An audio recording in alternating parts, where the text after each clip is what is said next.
ब्रह्मणे नमस्ते वायो त्वमेव प्रत्यक्षं ब्रह्मासि त्वमेव प्रत्यक्षं ब्रह्म वदिष्यामि रीता वदिष्यामि सत्यं वदिष्यामि तन्मामवतु तद्भक्तारमवतु अवतु माम् अवतु वक्तारम्।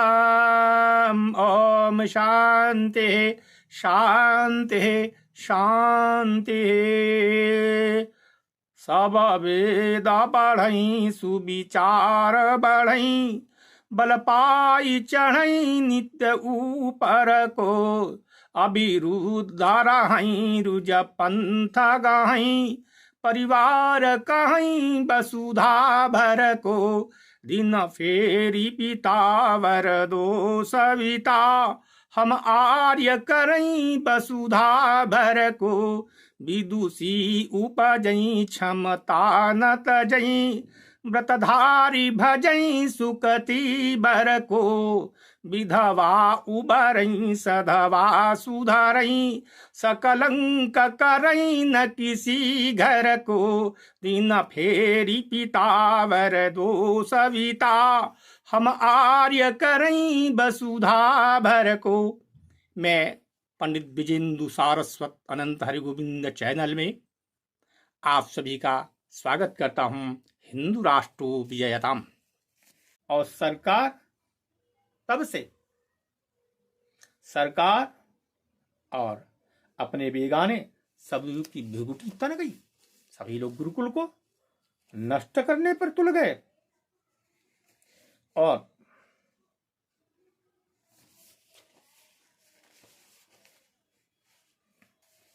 नाना प्रकार के उन पर हमले होने लगे। स्वामी श्रद्धानंद ने इस बात को अपने पत्र सद्धम प्रभात प्रचारक में इस प्रकार से लिखा है। ब्रह्मचर्य आश्रम के उद्धार जिस दिन पाठ गुरुकुल की विधि एवं उनके प्रबंध संबंधी नियम हाथ में लेकर सेवकों ने हाथ में लेकर कार्य करना प्रारंभ कर दिया, उसी दिन से वज्र प्रहार प्रारंभ हो गए।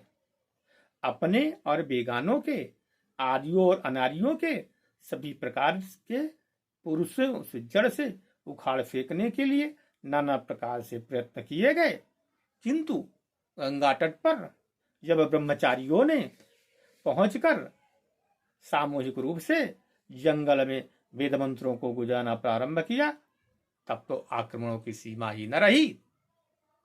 इस प्रकार से उन्होंने अपनी व्यथा को व्यक्त किया।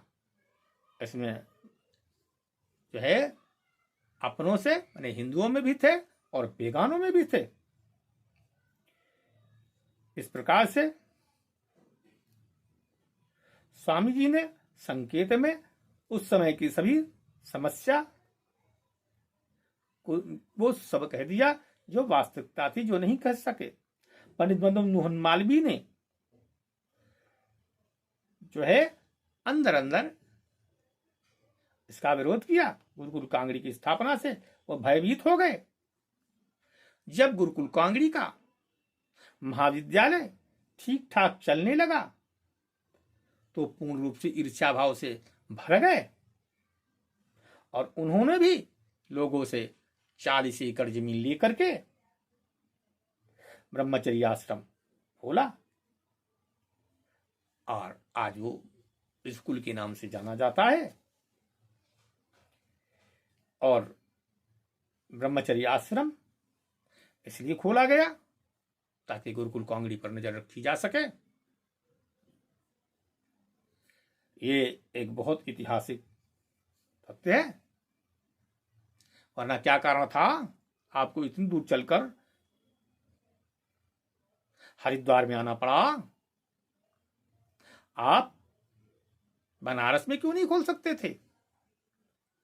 ये आप गुरुकुल बनारस में भी खोल सकते थे। आर्य समाज का गुरुकुल बनारस में है, आप क्यों नहीं खोल सकते थे? आपको किसने रोका था? आपको कष्ट क्या था?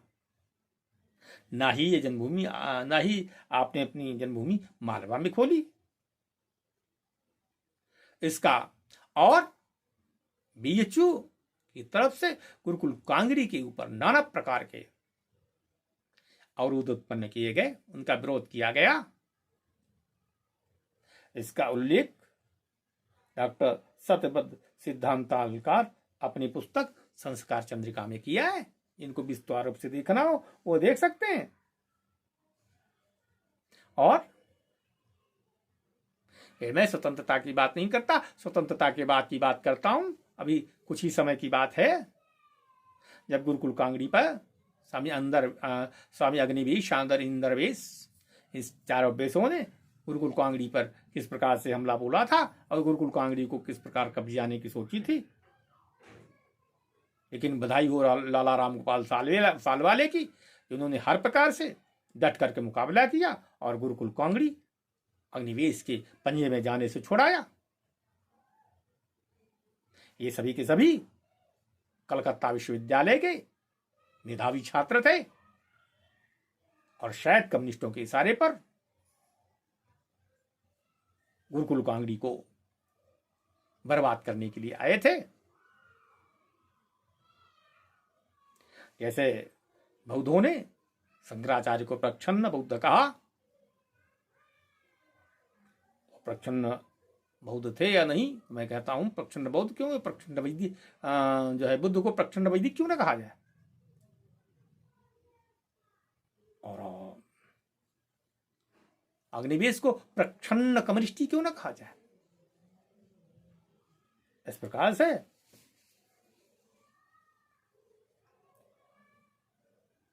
इसका उल्लेख उस समय के समाचार पत्रों में हुआ था, बड़ा बाबेला मचा था। और इसका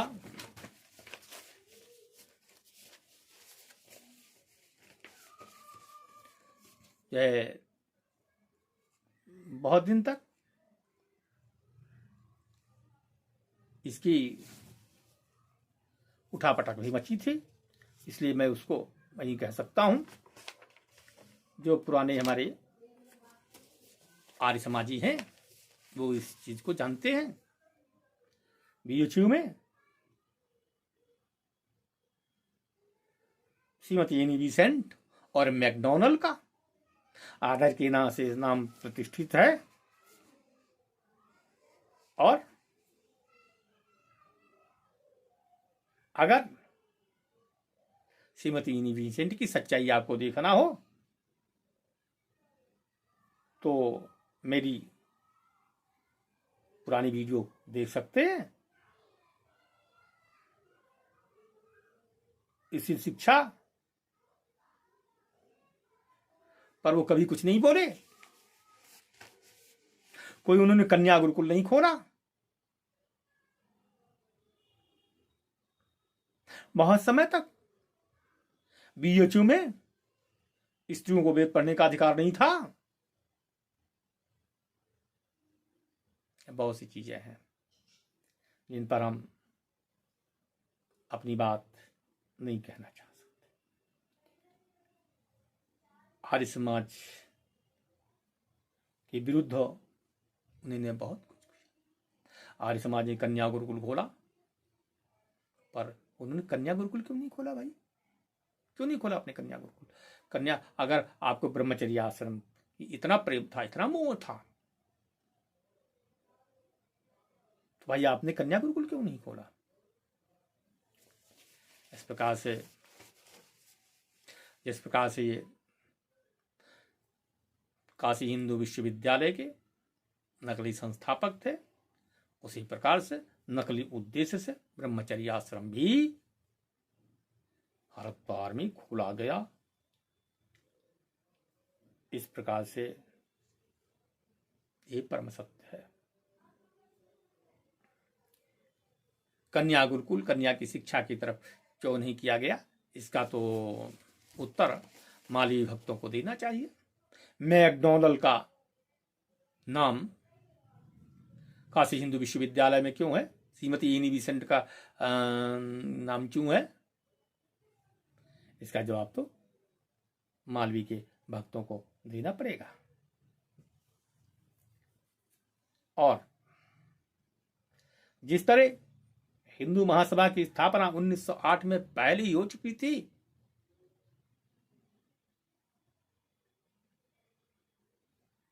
और जैसे मौलवी जी हिंदू महासभा के संस्थापक हैं, वैसे ही वो बीजेपी के भी संस्थापक। और 1908 में जब पंजाब में हिंदू महासभा की स्थापना हुई थी, तो उसमें अमर शहीद स्वामी श्रद्धानंद का बहुत बड़ा हाथ है, और उसका प्रभाव भी है। इस प्रकार से आज हम जो गुरुकुल का स्वरूप कहीं भी देख रहे हैं, उनमें स्वामी श्रद्धानंद का बहुत बड़ा योगदान है, जिसको कभी भी किसी भी प्रकार से भुलाया नहीं जा सकता।